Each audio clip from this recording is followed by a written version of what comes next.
Okay, AP Chemistry, this is Solutions video part 10, so it's the last one. We're on page 16, and we're going to be doing a balancing redox reactions by half reaction methods. So redox reactions are by far the hardest things to balance, and because of that, there's this whole separate system for them to help you out. These guys are monsters. So we're going to break it down for you. It's going to help you out in college. It's going to help you out all the time. So the first thing that you need to do is divide the equation into half reactions.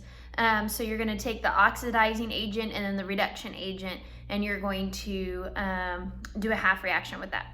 So the example problem I'm going to do, so I'm going to walk through these steps while doing that first sample problem so y'all can walk with me. So it's the permanganate plus the iron 2 ions, and then it's going to yield manganese ions and then the iron. So if you look, iron goes from +2 to +3. So it lost an electron, which means it was oxidized. And then manganese, if you go and do the math over here, it ends up being a +7. So it goes from +7 to +2, which means it gained electrons. So it was reduced. So that's why I'm only using these guys. And as you can see, it's ions. So there's other things that are there that are spectator ions, but it'll all balance out in the end. So step one, so I'm using two separate things because it's too much. So here's one of the half reactions and there's the other half reaction. We're gonna focus on manganese first, then we're gonna come back and do iron as well, and then you have to combine them all together. So I just don't have the board space, so this is how we're gonna have to do it. So that was step one. Step two says balance all elements besides hydrogen and oxygen. So I can ignore oxygen. If I had hydrogen, I could ignore it. And so I'm looking at these. I have one manganese and one manganese. I'm already balanced. Step two is already done. Okay, step three, balance O's, so oxygens, by adding H2O's to the appropriate side of each equation. So I have 4 oxygens over here, which means I need a balance to the other side. So I'm going to add, I'll actually do it in a different color, 4 waters to the other side. Why 4 waters? To balance out. So I'm going to do a plus 4 H2O. So now I'm balanced for oxygen. So what step was that? Step 3 is complete. Now then, step 4 is to balance hydrogens by adding H pluses. So since I did that, I added 8 hydrogens to the other side. So I need to balance out with adding 8 hydrogens to this side. So I'm going to do 8H plus. Okay. And so that's step 4. Step 5, balance the charge by adding electrons. So now let's look at our overall charge, and I'm going to go ahead and write that down below. So on this side, I have a +2 charge, and on this side, I have a -1 plus 8 positives. So that means I have a +7 charge. So this guy's more, so that means I'm going to be adding electrons to this side. So I'm going to rewrite it down below so we can see how we're doing on here. So I'm going to add in total, so you can see why, I'm going to add 5 electrons because 7 minus 5 is 2. So I have 8H plus, and plus, I should have done my 5 electrons on the outside, but that's fine. Just for aesthetically pleasing so you can see what's going on. So now I've combined everything, and this is now through step 5, and so this is everything combined. So I have my hydrogens, my electrons, my original stuff, and then my waters. Step 6, multiply the half reaction to make sure the number of moles of electrons equal for both half reactions. So stop, we gotta go back and do steps 1 through 5 for this one, and then we do 6, 7, and 8, and 9 on here. So we're gonna go put this one to the side for now. We're gonna go here. Step 1, we already did that, we divided. Step 2, balance all elements besides hydrogen and oxygen. Well, they're balanced. I have 1 iron and 1 iron.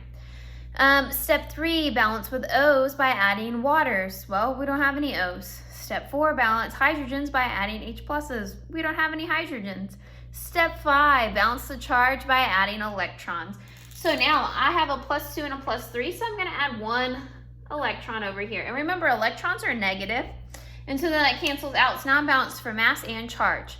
And so now step 6 says, which I'll go ahead and pull these both together. Actually, I'm going to copy this one right below since we now have this one complete. That's what I'm going to do. make this a little easier for us.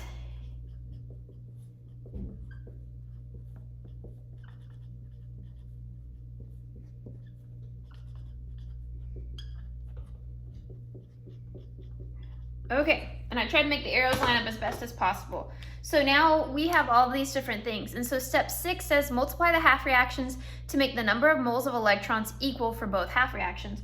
Well, I have 5 over here and I have 1 over here. So that means I need to multiply this guy by 5. Why? Because that guy is a 5, and 1 times 5 would equal 5, and so they could cancel out. So I'm going to rewrite this equation down here. So we now have 5 irons is going to yield 5 more irons, but this time it's a plus 3 iron, plus 5 electrons. So this was step 6. I multiplied this guy by 1. Technically, I just multiplied this guy by 1. So you multiply them by each other, but then 1 didn't do anything. Okay, step 7, cancel out any common terms and combine the 2 half reactions. So common terms that would cancel out, well, the 5 electrons your electrons should always cancel out. If they don't, you did something wrong. So those guys cancel out, and then nothing else is going to cancel out. So my balanced reaction is going to be 8 hydrogens plus permanganate, actually, sorry, plus 5 iron plus 2, ooh, I'm going to run out of room maybe, plus iron plus 3 plus 4. So there you go. I did run out a little room. I should have started a little farther over. And that's how you do a balanced half reaction. So it's a lot of steps and it's a lot of work, but it gets you the right answer every time. Step 8, if basic, neutralize any excess hydrogens. So if you had hydroxide, then you would neutralize the hydroxides with hydrogens. If basic, neutralize any excess hydrogens with hydroxides, so you're adding them to the same side depending on what you have. And then to each side of the balanced equation, this creates some waters that will most likely cancel out, and then you just check your work. So that was a lot. We're at 7.5 minutes, but that's all of it because the rest is just examples. So see if you can do them and get the right answers at the bottom.